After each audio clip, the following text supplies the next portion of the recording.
sentiments and lower global growth prospects. Accordingly, global growth as well as trade projections have been revised downwards by multilateral agencies. Moreover, the last mile of disinflation is turning out to be a little more protracted.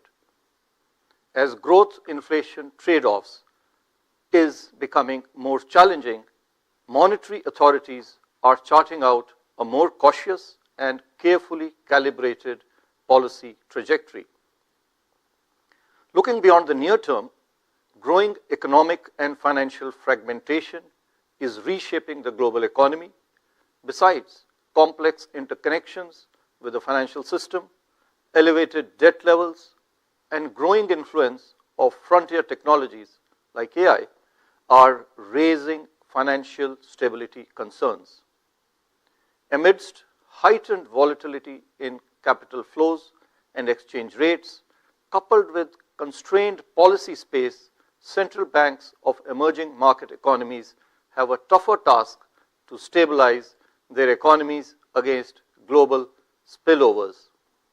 In this global milieu, the Indian economy presents a picture of strength, stability, and opportunity. First, strength comes from the strong balance sheets of the 5 major sectors: corporates, banks, households, government, and the external sector. Second, there is stability on all 3 fronts: price, financial, and political, providing policy and economic certainty in this dynamically evolving global economic order. Third, the Indian economy offers immense opportunities to investors, both domestic and foreign, through 3 Ds: demography. We have a high proportion of the working age population which is growing. It is becoming more literate, it's becoming more educated, more skilled, urbanized. Then there is the third D, the second D, the digitalization. We have very advanced and sophisticated public digital infrastructure. And domestic demand is the third D, which we are talking about over here, which is very important given the trends of deglobalization. This 5x3x3 matrix of fundamentals provides the necessary core strength to cushion the Indian economy against global spillovers and propel it to grow at a faster pace. We are already growing at a very fast pace. 6.5% is the highest, not only last year amongst major economies, but even in the last decade. Of course, we aspire to grow at a higher rate, and we are making all efforts in our vision of a Viksit Bharat by 2047. I now come to the Monetary Policy Committee decisions. The Monetary Policy Committee met on the 4th, 5th, and 6th of June, that is today, to deliberate and decide on the policy repo rate. And after a detailed assessment of the evolving macroeconomic and financial developments and the economic outlook ahead, the MPC decided to reduce, which is widely expected, the policy repo rate under the liquidity adjustment facility by 50 basis points to 5.5%. I repeat, the reduction recommended by the MPC is for 50 basis points to 5.5%. This is with immediate effect. Consequently, the standing deposit facility rate, which is the STF rate, shall stand adjusted to 5.25%. And the marginal standing facility MSF rate and the bank rate shall stand adjusted to 5.75%. I shall now briefly set out the rationale for these decisions. Inflation has softened significantly over the last 6 months from above the tolerance band in October 2024 to well below the target. The latest numbers are 3.2%, with signs of a broad-based moderation. The near-term and the medium-term outlook now gives us confidence of not only a durable alignment of headline inflation with a target of 4%. You are aware we had earlier projected for this year an average inflation of 4%, as excluded in the last meeting, but also the belief that during the year it is now likely to undershoot the target at the margin. While food inflation outlook remains soft, core inflation is also expected to remain benign, with easing of international commodity prices in line with the anticipated global growth slowdown. The inflation outlook, therefore, for the year is now being revised downwards from our earlier forecast of 4% to 3.7%. Growth, on the other hand, remains lower than our aspirations amidst challenging global environment and heightened uncertainty. Thus, the MPC felt that it is imperative to continue to stimulate domestic private consumption and investment through the policy levers to step up the growth momentum. This changed growth inflation dynamics calls for not only continuing with the policy easing, but also the MPC felt front-loading the rate cuts to support growth. Accordingly, the MPC voted to reduce the repo rate by 50 basis points to 5.5%, as already mentioned. After having reduced the policy repo rate by 100 basis points in quick succession since February 2025, the Monetary Policy Committee also felt that under the present circumstances, monetary policy is now left with very limited space to support growth. Hence, the MPC also decided to change the stance from accommodative to neutral. From here onwards, the MPC will be carefully assessing the incoming data and the evolving outlook to chart out the future course of monetary policy in order to strike the right growth-inflation balance. The fast-changing global economic situation too necessitates continuous monitoring and assessment of the evolving macroeconomic outlook. I will now come to the assessment of growth and inflation. First, growth. The provisional estimates released by the National Statistical Office placed India's real growth in 24-25 last year at 6.5%. During 25-26 so far, domestic economic activity has exhibited resilience. Agriculture sector remains strong with a very good harvest in both the Kharif as well as Rabi cropping seasons. The supply of major food crops is comfortable. The reservoir levels remain healthy. The highest procurement of wheat in the last 4 years provides a comforting stock position. Industrial activity is gaining gradually, even though the pace of recovery is a little uneven. Services sector is expected to maintain momentum. PMI services stood strong, as you are aware, at 58.8 in May 2025, indicating a very robust expansion in activity. On the demand side, private consumption, which is the mainstay of aggregate demand, about 56% of the total GDP, remains healthy with a gradual rise in discretionary spending. Rural demand remains steady while urban demand is improving. Investment activity is reviving as reflected by high frequency indicators that we track. Merchandise exports recorded a strong growth in April 2025. Of course, this could be because of some front loading, but this is after a lackluster performance in the recent past. Non-oil, non-gold imports posted a double-digit growth, reflecting buoyant domestic demand conditions. Services exports continue on a very strong growth trajectory. Both the last month's figures have been quite robust. Going forward, the outlook for agriculture sector and rural demand is expected to receive further impetus by the expected above normal southwest monsoon rainfall. On the other hand, sustained buoyancy in services activity should nurture revival in urban consumption. The healthy balance sheets of banks and corporates, governments continue the government's continued thrust on capex, elevated capacity utilization, improving business optimism, and easing of financial conditions should help further revive investment activity. Trade policy uncertainty, however, continues to weigh on merchandise exports prospects. The conclusion of the free trade agreement with the United Kingdom and the fast progress that is being made in our negotiations with other countries, on the other hand, should provide a fillip to trade.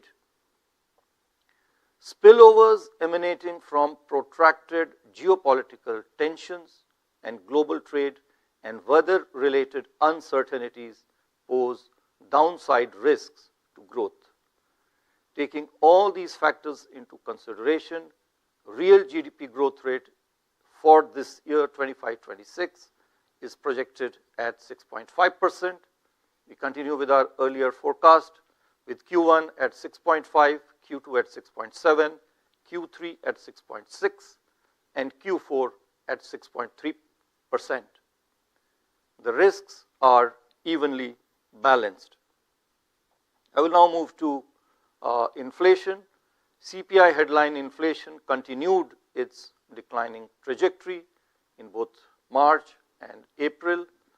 The headline inflation moderated to a nearly 6-year low, in fact 69 months to be precise, to 3.2% in April 2025. This was led mainly by food inflation, which recorded the 6th consecutive monthly decline. Fuel group, which had been earlier witnessing deflationary conditions, there was a reversal of the deflationary conditions, and it has recorded positive inflation prints in the last 2 months of March and April. This is partly because of the hike in LPG prices. Core inflation remained largely steady and contained during March and April, and this is despite the increase in gold prices, which exerted an upward pressure. The outlook for inflation provides towards benign prices across major constituents. The record wheat production and higher production of key pulses in the Rabi crop season should ensure adequate supply of key food items. Going forward, the likely above normal monsoon, along with its early onset, augurs well for Kharif crop prospects. Reflecting this, inflation expectations are showing a moderating trend, and this is more so for the rural households.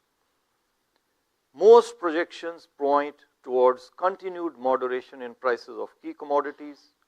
This includes crude oil, which is of critical significance to us. Notwithstanding these favorable prognoses, we need to remain watchful of weather-related uncertainties and the still evolving tariff-related concerns with their attendant impact on global commodity prices. Taking all these factors into consideration and assuming a normal monsoon, CPI inflation for the financial year 25-26 is now projected at 3.7%. As I mentioned earlier, this is a downward revision from our earlier forecast of 4%. We are projecting inflation for Q1 at 2.9%, Q2 at 3.4%, Q3 at 3.9%, and Q4 at 4.4%. The risks are evenly balanced. I'll now come to the external sector. With a moderation in trade deficit in Q4 24-25, alongside strong services exports and remittance receipts, the current account deficit for last year 24-25 is expected to remain low. We are yet to get the final figures. Furthermore, despite rising geopolitical uncertainties and trade tensions, India's merchandise trade remained robust in April 2025. As imports grew faster than exports, trade deficit, however, widened during the month, which is the month of April. Going forward, net services and remittance receipts are likely to remain in surplus, counterbalancing the rise in trade deficit. The current account deficit for this year, 25-26, is therefore expected to remain well within the sustainable levels.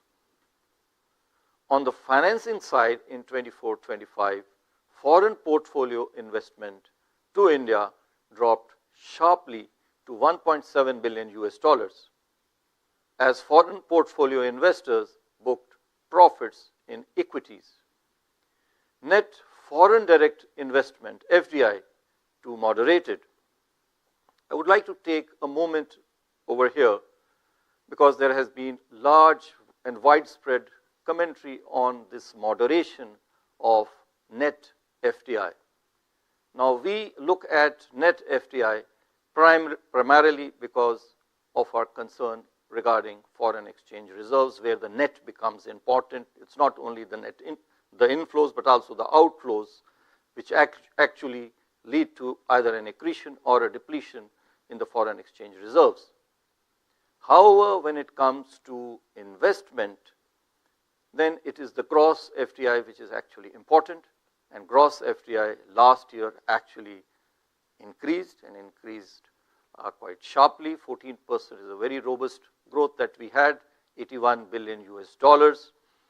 And so India continues therefore to be an attractive investment destination, despite there being a moderation as we are seeing in net inflows, which is primarily because of rise in repatriation, which is again which is a very good sign of a maturing market where foreign investors can enter and exit smoothly, and at the same time higher gross FDI, which is again a sign of our large industrial and other companies going out and investing.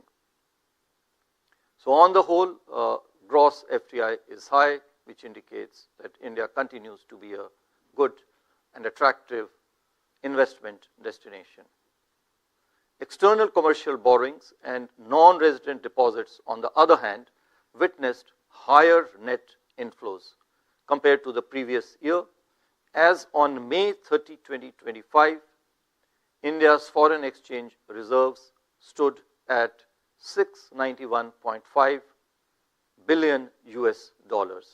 These are sufficient to fund more than 11 months of goods imports and about 96% of external debt outstanding.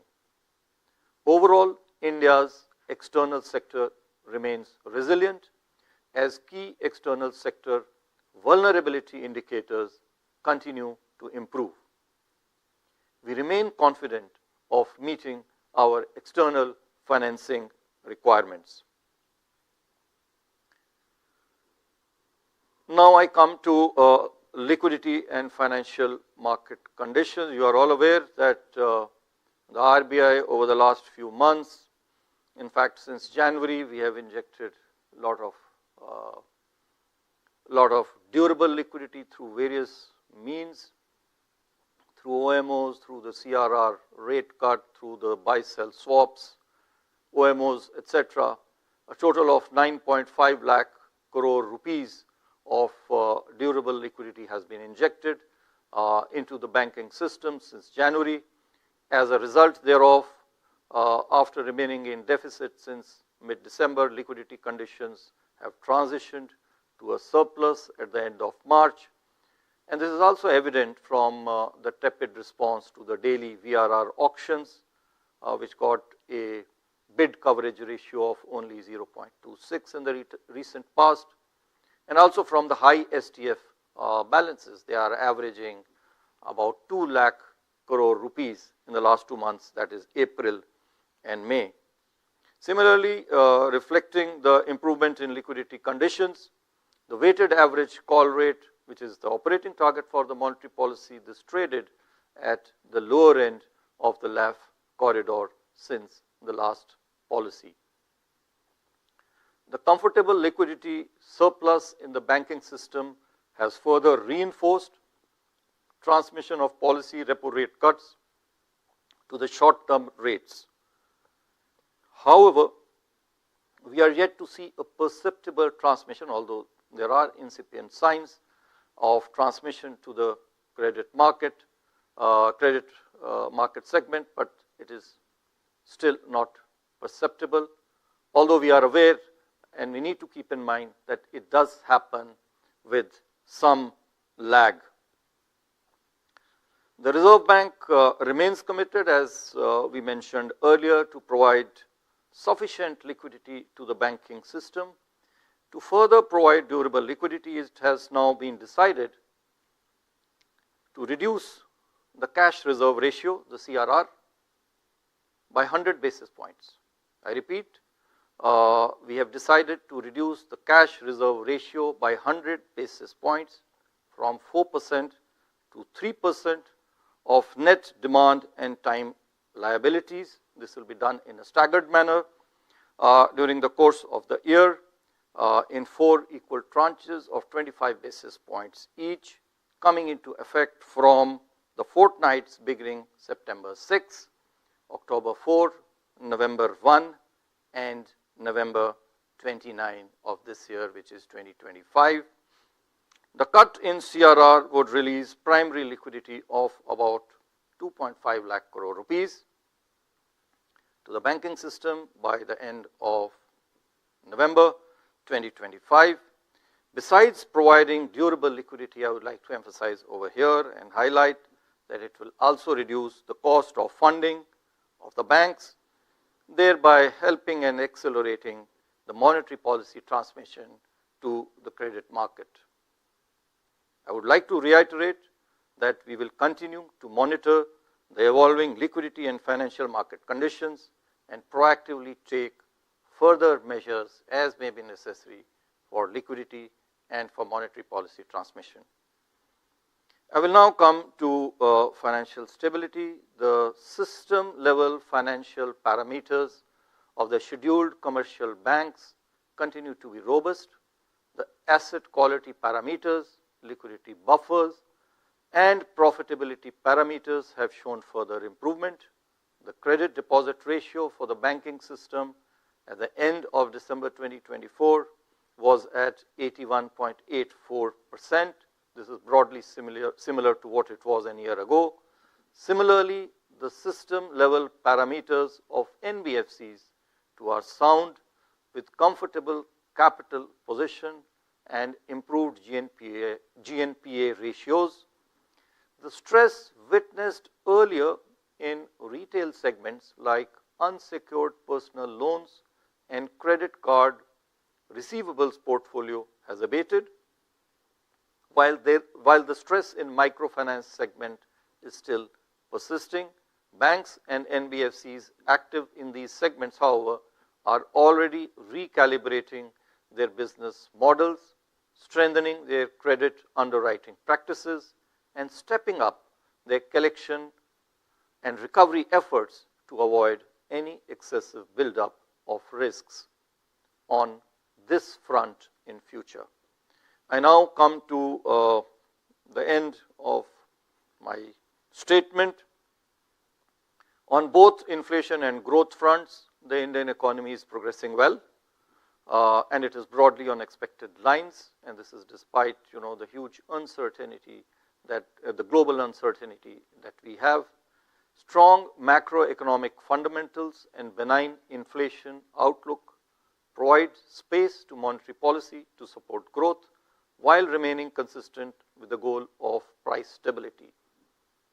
As global environment remains uncertain, it has become even more important to focus on domestic growth amidst sustained price stability.